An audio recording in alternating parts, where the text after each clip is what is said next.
ऐसा सुंदर दिवस है, अति सुंदर। ज्येष्ठ का महीना, उजियाले पाख का अंतिम दिन है। इस अंतिम दिन में सद्गुरु कबीर साहेब इस दुनिया में आए। आज के दिन में, पूर्णमासी के दिन में, ज्येष्ठ के महीना में कबीर साहब का इस दुनिया में आना हुआ। इसीलिए ये आज का दिन अति सुंदर है।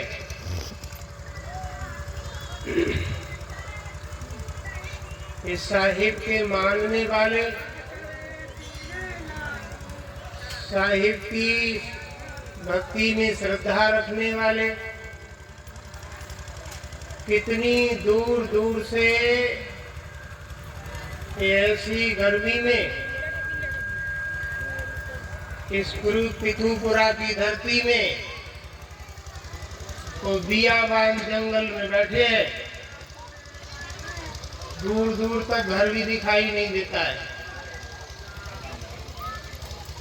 ये धरती भी सुंदर है और साहिब को मानने वाले लोग भी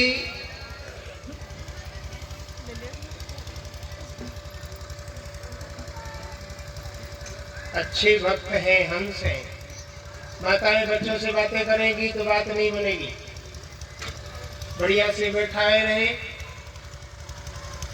और आज के दिवस के विषय में जान लें कि आज का जो दिन है कितना सुंदर है। जेठ का महीना सबसे बड़ा महीना होता है। जेठ जो होते हैं वे परिवार में सबसे बड़े होते हैं। जेठ बड़े होते हैं ना, जेठ ससुर से भी बड़े माने गए, इसलिए जेठ का महीना भी बड़ा है। बड़े महीने में कबीर साहब का आना हुआ है इस दुनिया में। और आए कहाँ हैं? काशी नगरी में।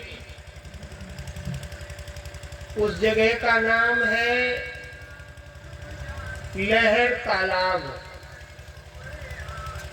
लहर तालाब काशी में किलोमीटरों लंबा एक तालाब है।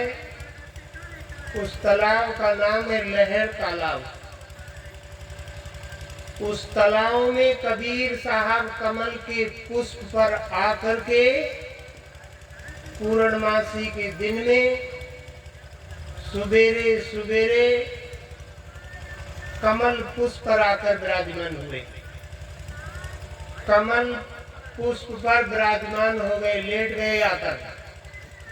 ज्येष्ठ की पूर्णमासी में ऐसे सद्गुरु आकाश से उतरे। कहां से उतरे? आकाश से। तुम एक आध गिरे हो, आकाश से नहीं। तुम कोई आकाश से नहीं गिरे हो।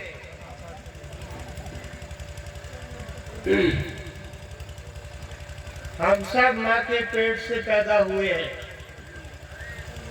कबीर साहब ही ऐसे हैं जो आकाश से उतरे हैं। वो काशी के लहर तालाब में प्रकट होकर कमल पुष्प पर पूरी दुनिया में ज्ञान का संदेश दिया है। ऐसे सद्गुरु का आज प्राकट्य दिवस मनाया जा रहा है। देखो लिखा है सद्गुरु कबीर प्राकट्य दिवस। प्राकट्य कहते हैं प्रकट होना, और हम लोग प्रकट नहीं हुए हैं, हम लोग पैदा हुए हैं। प्रकट उसको कहते हैं जो बिना माँ बाप के आ करके और हम सबको दिखाई देने लगे।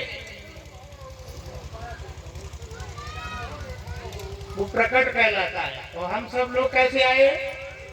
पैदा हुए हैं, बड़े कष्ट सहे हैं।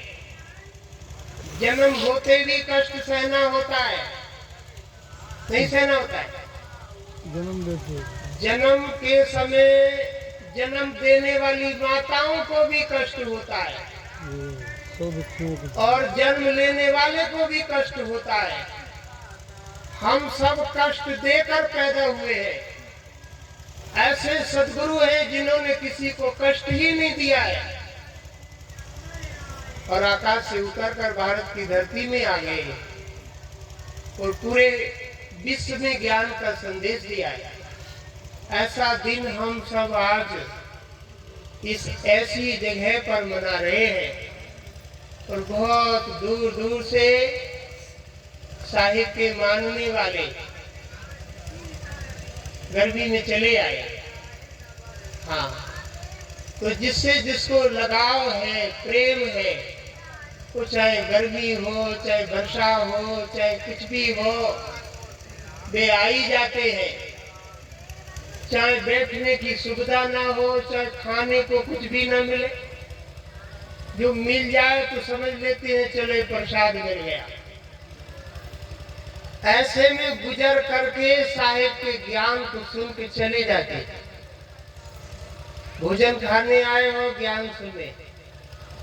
भोजन तो घर भी खा लेते हैं, ज्ञान की बात कहने के लिए इतना मजमा लगाया जाता है। एक थोड़े से ज्ञान की बात कहने के लिए इतनी व्यवस्था बनाई जाती है। हाँ, एक कबीर साहब की ज्ञान का संदेशा देने के लिए ये देखो अभी भोजन ही बना रहे और भोजन ना बनाया जाता तो भी गड़बड़ था। हाँ हाँ, भोजन की व्यवस्था ना करते तो दोबारा से अगले दिवस पर, अगले महीने में हो, अगले साल में इस महीने में कम ही आते तो खाने को ही नहीं मिलता है। हाँ, इसलिए ये छोटी मोटी रूखी सूखी व्यवस्था बना करके ये भोजन मिल जाता है और साहिब को ज्ञान को सुनने के लिए ये दिन मिला है। तो और साहिब के मानने वाले तुम मान लेना, दया बहुत होती है। हाँ, साहिब के मानने वाले वे अपने आप मैथ लगा ले कि हम पर दया हो रही है या नहीं। मान रहे हो तो होगी और नहीं मानोगे तो क्यों होगी।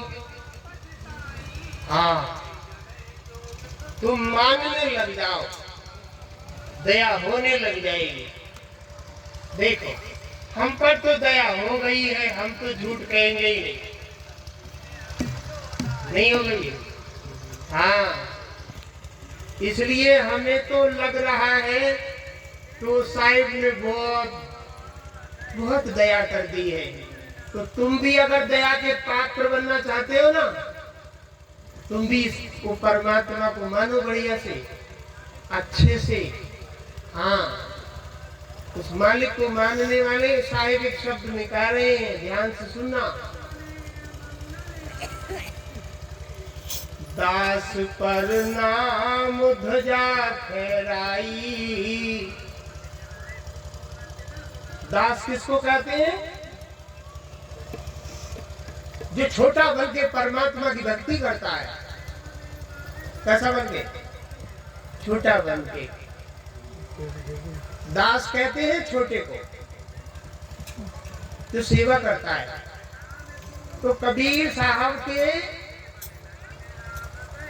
शिष्य धर्मदास जी इतने खुश हैं, इसलिए ये शब्द को कह रहे हैं कि इस दास पर आपने तो एक ध्वजारोहण कर दिया है। ध्वजा जानते, झंडा फहरता है 26 जनवरी गणतंत्र दिवस और 15 अगस्त पर। क्यों फहरता है? उस भारत को आजाद कराने वाले लोगों ने बहुत मेहनत की है, इसलिए उस दिवसों पर झंडारोहण किया जाता है। ऐसे ही जो परमात्मा को मानने लगते हैं उनके आगे झंडा चलने लगते हैं। झंडा चलकर आए थे ना, आगे आगे देखे, हाँ, ध्वजारोहण हुआ। साहिब कह रहे धर्मदास जी, जिसने साहिब को माना उसके आगे झंडा फहरने लगते।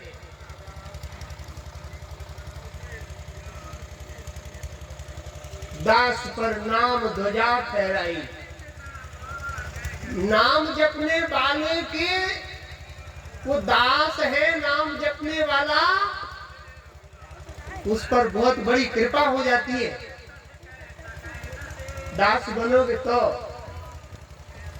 पकड़ के रहोगे तो नहीं, दया होगी। हाँ, प्रेम से उस परमात्मा की भक्ति करोगे तो ध्वजारोहण हो जाएगा। दास पर नाम ध्वजा फहराई। एक लाइन बहुत अच्छी है, ध्यान से सुना। काल जंजाल निकट नहीं आवे। काल, काल, हाँ, आ भी जाएगा तो टल जाएगा। काल जंजाल निकट नहीं आवे, ढंग से पढ़ना। हाँ, कठिन पढ़ाई है ये। इस पढ़ाई के लिए ही इतनी व्यवस्था बनाई गई है, तो थोड़ी सी बातें बोलने के लिए। काल जंजाल निकट नहीं आवे, माया देख डराई। दास पर नाम ध्वजा फहराई। माया जो होती है ना, तो दास के पाँव में आकर गिर जाती है। भजन करने वाले की कहाँ गिरती है? पाँवों में। और बिना भजन करने वाले क्या करता है? सवेरे को लक्ष्मी की पूजा करता, आ जाइए तू, हाँ तू आए जाइए, तेरी जरूरत है। और भजन करने वाले के आ ही जाती है बिना बुलाए। देखो ये सब परमात्मा की दया है। हाँ, भजन करना, माया आने लगेगी बिना बुलाए। भजन करोगे तो बिना बुलाए आएगी, भजन ना करोगे तो बुलाने पड़ेगी। नाराज कर दी तो चली जाएगी। हाँ, इसलिए मालिक का भजन करो तो अपने आप आ जाएगी और कहेगी माया, हे दास, हे परमात्मा के मानने वाले, तो हमको जेब में बैठा ले। हाँ, हमें भी बैठा ले। वो आकर के रखने लग जाती है, बैठने लग जाती है जेब में हमारे, बहुत आराम से रखी है। हाँ, वो भंडारा भी हो रहा है कि माया आ जाती है। भजन करना, साहिब कह रहे हैं, काल जंजाल निकट नहीं आवे। एक तो परेशानियां टल जाएंगी और जंजाल, जंजाल, ध्यान से सुनो, शब्द बहुत कठिन होता है। जंजाल, जन माने लोग। कौन से लोग? जो तुम्हें फंसाएंगे अपनी बातों के जाल में। जो जाल में तुम्हें फंसा रहे होंगे उनकी बात तुरंत समझ में आ जाएगी, ये हमें फंसा रहा है, तुम उससे बच जाओगे। तुम उनसे कैसे बच जाओगे?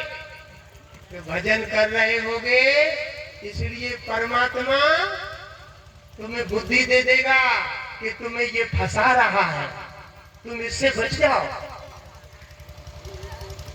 हाँ, और परमात्मा की प्रार्थना न की तो वो जन के जाल में तुम फंस जाओगे।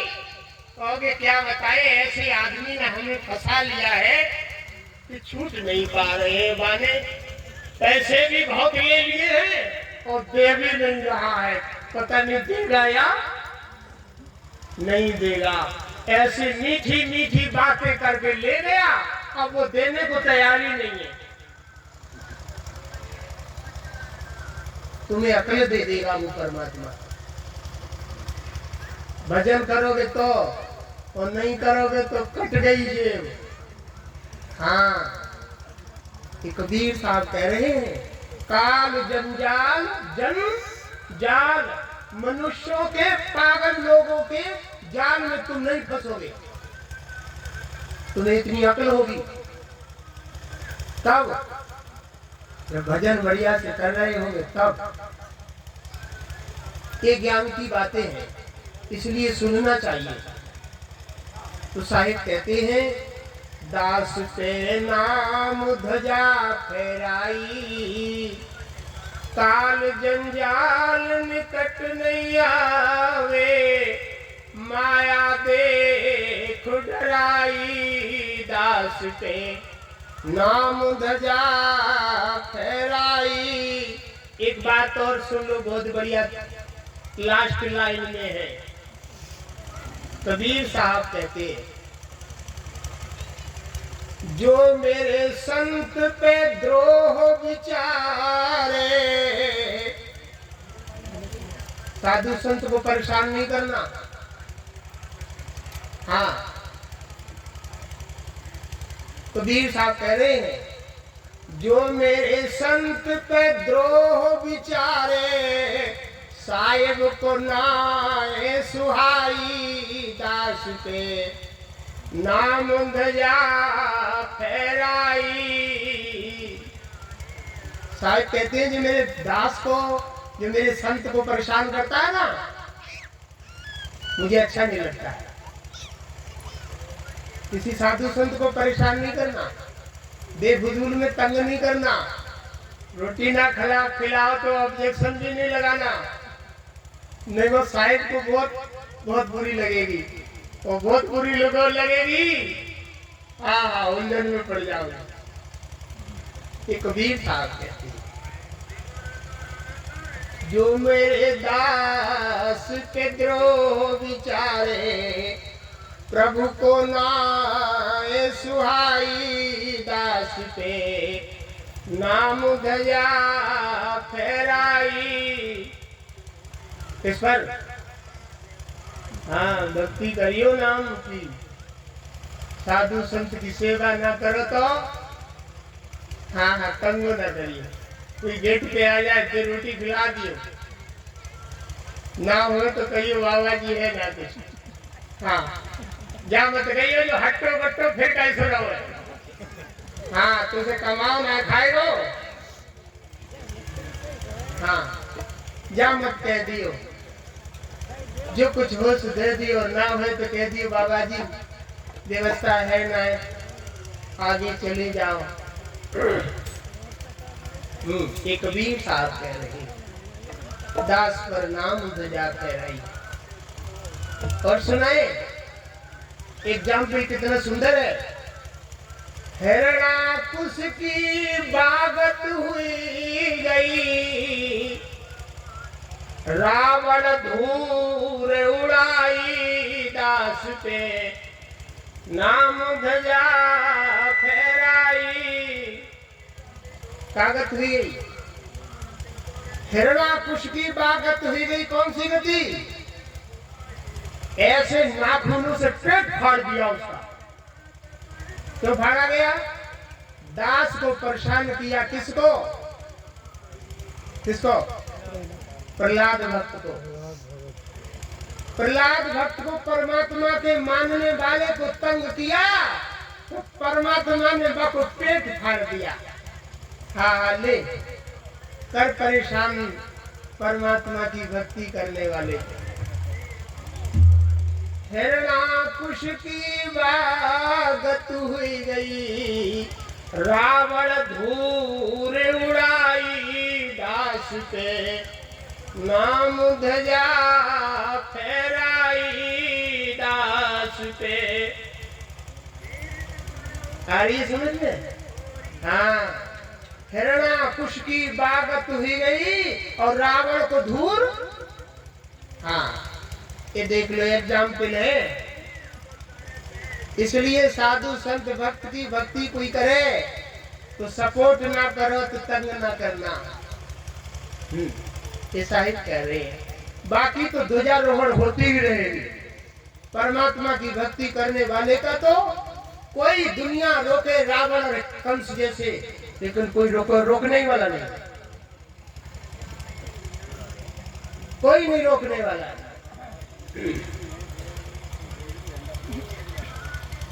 इसलिए साहिब कहते हैं हिरणा कुश की बागत हुई गई, रावण धूर उड़ाई दास पर नाम धजा फहराई। और बताइए एक एग्जाम्पल और है। दुर्योधन परीक्षित राजा, फिर पीछे पछताई दास पे। कौन कौन? दुर्योधन और परीक्षित राजा है, फिर पीछे पछताई।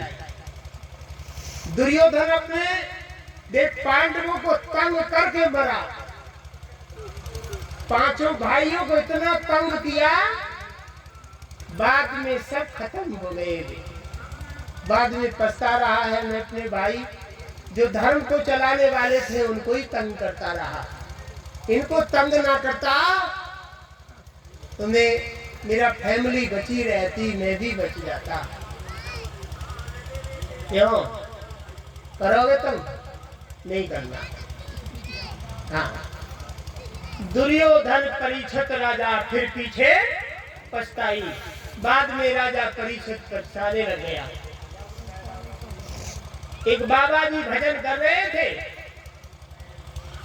वो आंखें बंद करे बाबा जी भजन कर रहे थे। राजा परीक्षित ने उनकी गर्दन में आकर के मारा सर्प डाल दिया, मारा सर्प डाल दिया। तो परीक्षित को उस महात्मा के लड़का ने श्राप दे दिया कि जाओ, हमारे पिताजी के तुमने गले में मरा सर्प डाला है, हमारे पिताजी की आलोचना की है तुमने, और इस प्रकार से हास किया है, मजाक की है, तुम्हें 7 दिन में मर जाओगे। बाद में पछताना हो गया।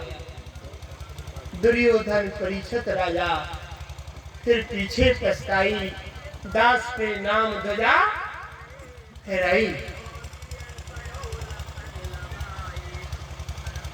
इसलिए कबीर साहब ने ऐसा भारत की धरती में, पूरी दुनिया में ज्ञान का संदेश दिया है। तो ऐसा ज्ञान हमने कहन कुछ नहीं राखी। कबीर साहब कह रहे साची बोलने में कोई कमी नहीं रखी मैंने। हमने कहन कुछ भी नहीं राखी, ज्यों की त्यों ठहराई। हमने सच्ची सच्ची बात बताई, हमने कहने में कोई कमी न रखी। तुम्हारे समझ में ना आवे तो कोई बात नहीं है, तुम्हारी मेमोरी कार्ड खराब है।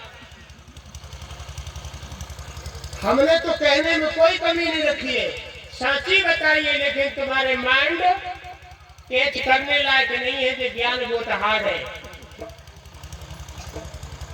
हमने कहन कुछ नहीं राखी, ज्यों की त्यों ठहराई। चाहे कोई दुख सुख कर्माने, भक्ति के पंथ चलाई। हमारी बात को सुनकर के चाहे दुख माने चाहे सुख माने, तू जान तेरा काम में आने। कबीर साहब कहते हैं दुख कौन मानता है?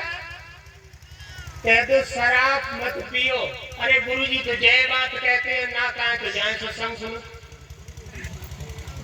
हाँ, ये तो खाने की बात कहते हैं, पीने की ये एक हो ना पाए। हाँ, तो कबीर साहब कहते हैं मैं तो साची कह रहा हूँ, कहने में मैं कतई कमी नहीं कर रहा हूँ। तुम्हें चाहे अच्छी लगे या बुरी लगे, चाहे कोई दुख सुख पर माने, चाहे मेरी बात को अच्छा मान ले, चाहे अच्छा मान ले, बुरा मान ले, मैं तो कह रहा हूँ साची। चाहे कोई सुख दुख कर माने, भक्ति के पंथ चलाई, दास कर नाम ध्वजा फहराई। काय के पंथ चलाए? भक्ति के पंथ। भक्ति का पंथ कौन सा मार्ग? भक्ति मार्ग। ये भक्ति मार्ग ही तो है जो बाहर से दूर दूर से आए हैं सब। ऐसी पवित्र भक्ति कबीर साहब से ऐसे जीव जुड़ गए हैं कि वे चले आते हैं। देखो या एसी में रहने वाली गाड़ी में चले तो एसी, और कमरा में रहे तो ये एसी में रहती है।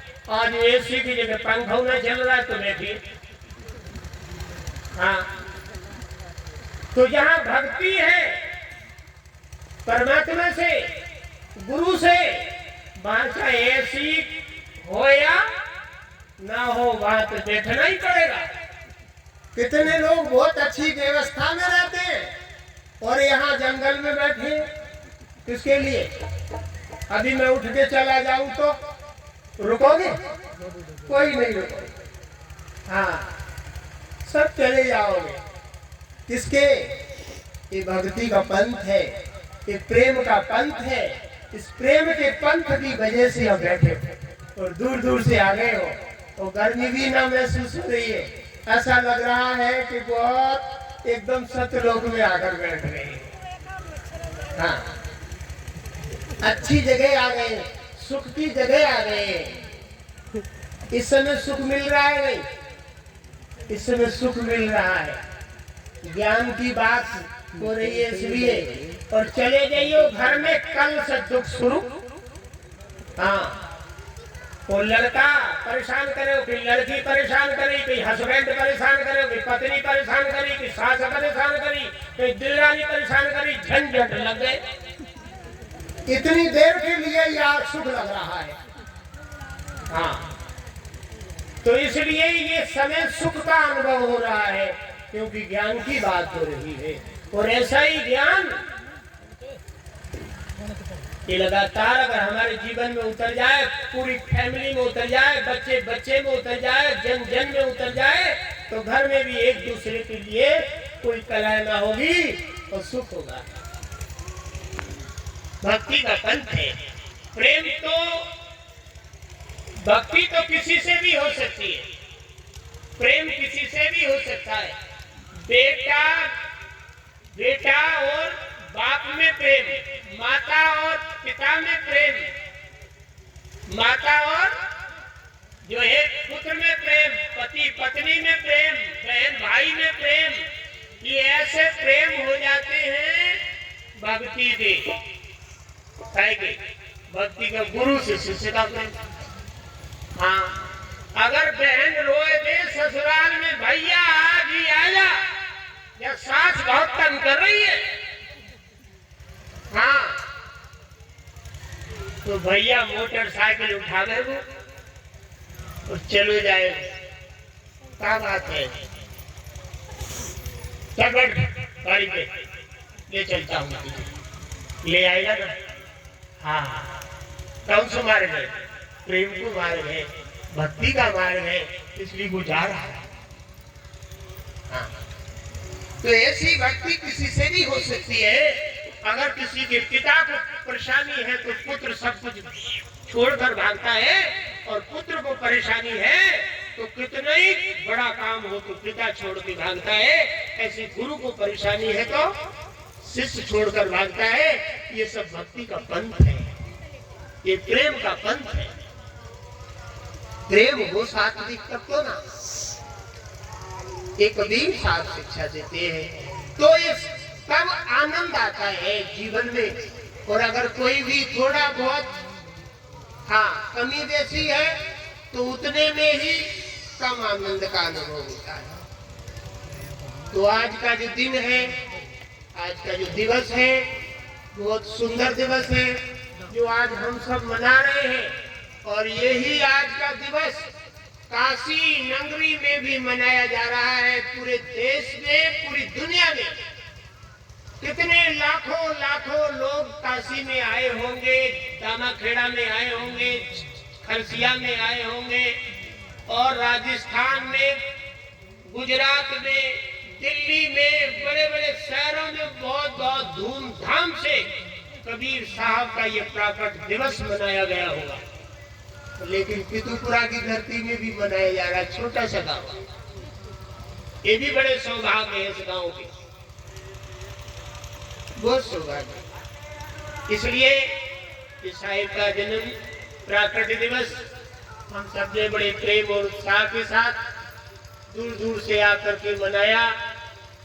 और ये सब जैसा भी आप लोगों को रूखा सूखा मिल गया हो, तो पेट भरा हो या ना भरा हो, तो भी इस साधारण से दास की व्यवस्था है। मैं तो ऐसे ही ये गांव की दावत कर देता हूँ कि चलो प्रसाद में जो खा लेंगे बच्चे खा लेंगे। मेरे क्या बस की बात है कि ये सब लोगों को पेट भर के खिला सकूं, नहीं खिला पाऊंगा, लेकिन मैं कर देता हूँ दावत की चलो बच्चों खा लो।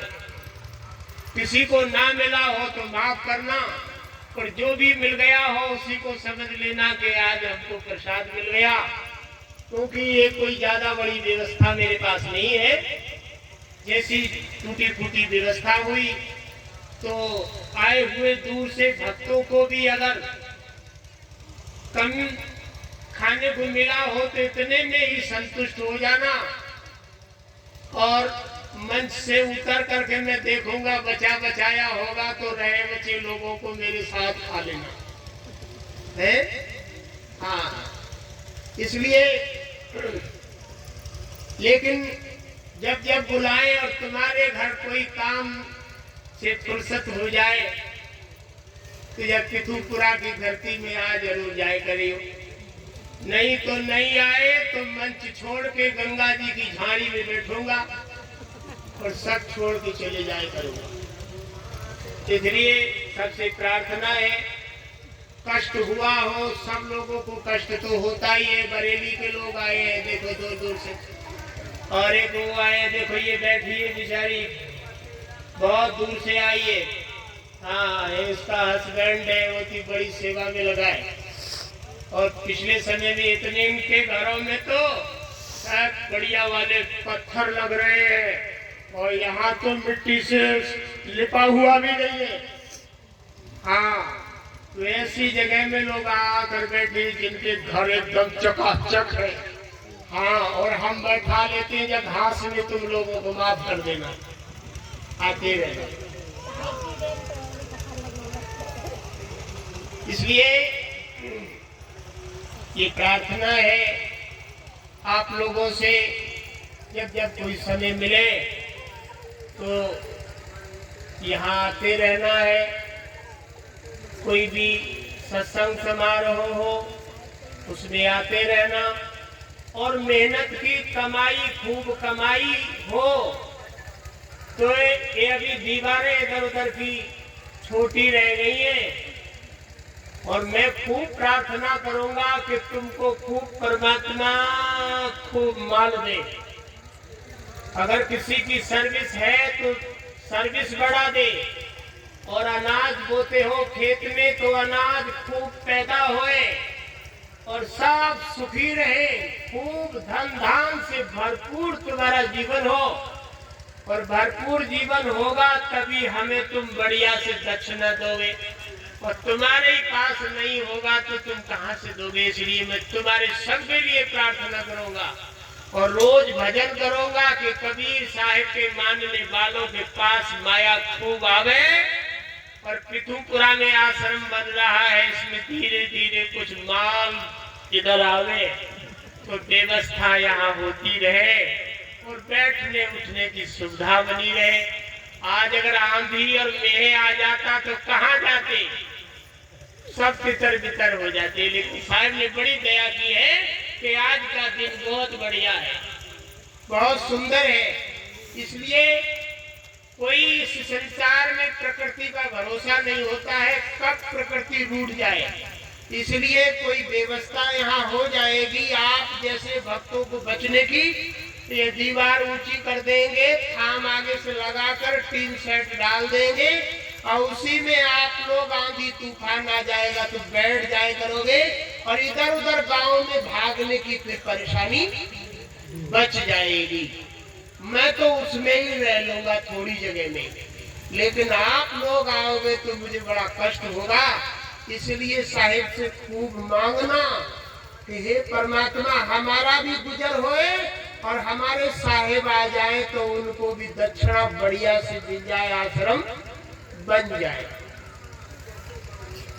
ये मालिक से मांगना, साहिब से खूब बढ़िया से मांगना और दे दे परमात्मा तो हाँ, तो छुपा के नहीं रखना कि साहिब ने ओवर दे दिया है तो वो भी हमें ही रखेंगे। ओवर दे दे तो नहीं रखना, दे देना। हाँ, नहीं बामे भूल लग जाएंगे उतने में, तो इसे देने में ही फायदा है नहीं। हाँ, इसलिए परमात्मा खुद दया करे। तो आज का सुंदर दिवस आप लोगों को मनाने मिला। साहिब की भक्ति करना, तुम्हारी उलझनें टलती रहेगी, समस्याएं हटती रहेगी। समस्या हटाने का काम तो साहिब का है, तुम्हें तो नाम जपना है। हाँ, इसलिए ये देखो नारियल भेटा गया है। सांची बात है, नारियल साल भर में एक बार जरूर ही भेटना चाहिए और 2 बार भेट जाए तो और अच्छा है, और हर महीने में भेट जाए तो और अच्छा है। लेकिन साल भर में भेंट गुरु को नारियल की हो ही जानी चाहिए। तो ये नारियल भेंट करने से ये काल का जो दायरा है, काल की जो चोट है बच जाती है। काल के बदले नारियल दीना हंस छुड़ाए काल से लीना। इसलिए नारियल कबीर पंथी जितने गुरमुख हैं वे सब जरूर नारियल भेंट करा करें और भक्ति करा करें, नाम जपा करें। खूब साहिब दया करेंगे, सब पर दया करेंगे। तो आज का दिवस मनाया सुंदर ढंग से। तो साहिब ने ऐसी शिक्षा दी है और ज्यादा उलझनों में नहीं पड़ना है। साहिब के मानने वालों को ज्यादा उलझन में नहीं पड़ना है। हाँ, सदगुरु की भक्ति करना है। आज समाज उलझन में बहुत पड़ गया है, उन उलझनों को सब छोड़ देना। हाँ, एक टॉपिक आता है, पूछ जो पकड़ी भेड़ की उतर लो चाहे पार। कबीर यो संसार में समझाओ 100 बार। कबीर ये संसार को समझाओ 100 बार। पूछ पकड़ लई भेड़ की उतर लो चाहते पार। काय की पूछ? भेड़ की पूछ। तो भेड़ की पूछ नहीं पकड़ना, परमात्मा की भक्ति करना। हाँ, भेड़ की पूछ पकड़े हैं संसार में लोग, बहुत अच्छे अच्छे, बहुत पढ़े पढ़े लिखे। एक बार बातें होने लगी बीरबल और अकबर में, तो लाइन जा रही थी बहुत ढेर। जैसे गंगा जी का मेला लगता है, लोग ढेर जाते हैं लाइन लगाए। उसमें पढ़े लिखे भी बहुत जा रहे थे, बड़े बड़े अच्छे पढ़े लिखे जा रहे थे। अकबर बोले बीरबल ये सब लोग कहाँ जा रहे हैं? बोले ये तो परमात्मा को मानने जा रहे हैं। बोले परमात्मा को मानने जा रहे हैं तो खुदा तो जर्रे जर्रे में रहता है, तुझे घर छोड़ के क्यों जा रहे हैं? खुदा कहाँ रहता है? जर्रे जर्रे में रहता है, कण कण में भगवान रहता है, तो ये छोड़ के कहाँ जा रहे हैं? बोले ये सब भेड़ चाल है। कौन बोले? बीरबल बोले ये भेड़ चाल है। अकबर कहने लगा भेड़ चाल क्या होती है? सुनो ध्यान से। अकबर कहने लगे भेड़ चाल बीरबल क्या होती है? बोले महाराज ये बताओ, जनरल बता दूं या एग्जाम्पल करके दिखा दूं? बोले प्रैक्टिकल करके दिखा दे। बोले 2 दिन का रेस्ट दे दो, 2 दिन का टाइम दे दोगे तो पूरा क्लियर कर दूंगा, बता दूंगा। तो ठीक है, तेरे को 2 दिन दे दिए जा रहे हैं। वो एक मोची के पास गया बीरबल, इतना लंबा जूता जो है लाया बनवा के, बहुत लंबा, 2, 4, 5 फीट का लंबा जूता। जूता लाया बनवाकर, तो जूता बनवा के लाया उसने जो है वो रात में एक चौराहे पे रख दिया। बहुत बड़ा जूता, बड़ा जूता चौराहे पर रख दिया। बीरबल 4 बजे रात्रि के बैठा रहा जूता के पास। जूता बहुत बड़ा है, इतना बड़ा जूता है कि आदमी घुस जाएगा पूरा, इतना बड़ा जूता बनवा लिया उसने। तो कुछ लोग 4 बजे से लोग निकलने लगते हैं जंगल में इधर उधर। बीरबल वहां बैठे थे और थोड़े से उदास बैठे थे। लोग लेटरिन बाथरूम को जा रहे थे।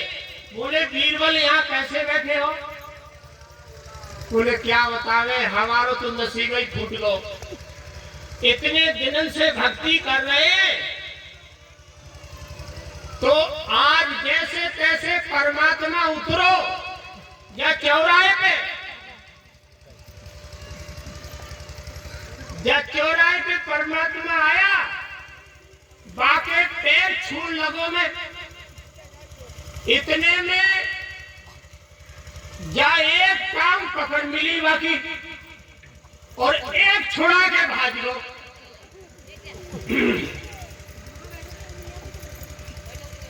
परमात्मा एक छुड़ा के भागो या एक जूता रहेगा, जो परमात्मा को जूता है। लोग वह जूता को देखन को आन लगे बहुत जल्दी जल्दी। जूता किसने बना हुआ? मोची ने।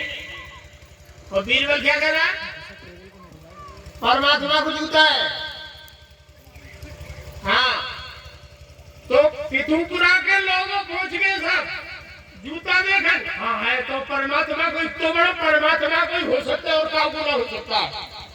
सब कह रहे हैं इतना बड़ा जूता है जो परमात्मा को ही हो सकता, काऊ को ना हो सकता।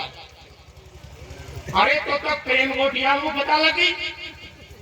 वे प्रेम गोटिया के सब लोग आए, रफियाबाद के वो आए, धीरे धीरे गौतारे के और मीरापुर के वो फतेहगंज तक आने लगी, और गंगा पार से वो आने लगे। बस जूता को देखो, फिर तो बस जूता पे पैसे चढ़ने लगे। हाँ, जूता पे पैसा चढ़ने लगे, लोग वहां को चूमने लगे। हाँ, ले बस चूम के जा रहे हैं जूता को, बाकी माला चढ़ाने लगे, चूम चूम के जाने लगे। ले लग गई वहां तो इतनी यहाँ ना लगी, वो जूता पे लग गई। मीना देख ले, लग गई। इतनी ये कहने पड़ी परमात्मा को जूता है, और टांग पकड़ी, छुड़ा के चलो वो एक रह गए। हाँ, ये देखो बाने माइंड में फंसाई। और बीरबल बहुत चालाक, बोले देखो भाई, आज उस परमात्मा ने हमको और एक सूचना दी है। बोले क्या?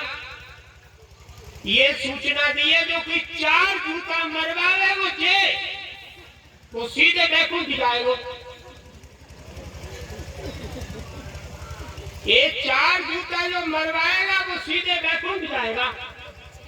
अब तो संबरवार को तैयार कहने के बिना भक्ति करे 4 जूते में बैकुंठ मिल जाएगा, तो क्या देर लगेगी लगवाने।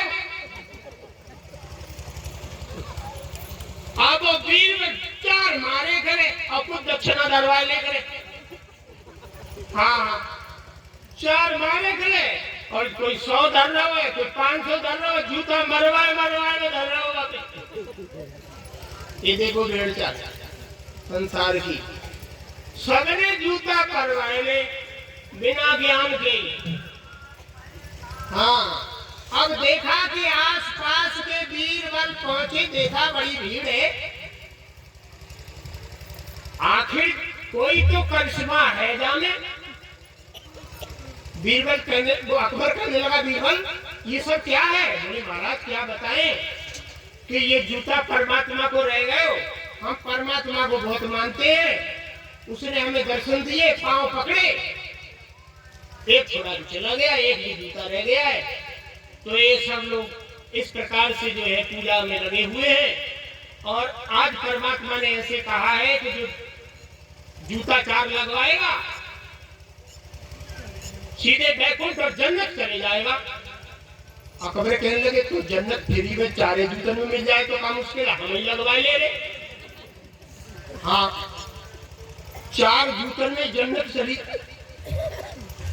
मिल जाए तो कहने लगे, अकबर कहने लगे बीरबल, बोली हाँ कि सबके सामने तो ना मरवाए मिलेंगे, ऐसा करो ना कि थोड़ा सो आड़ कर ले। बोले हाँ कोई बात नहीं, पर थोड़ा सो आगे से कपड़ा डाल ले रहे, तुम आड़ में मरवाए ले। तुम्हारे थोड़ा सा कपड़ा टांगो और बीरबल ने अकबर के 4 जूता लगाए ढंग से।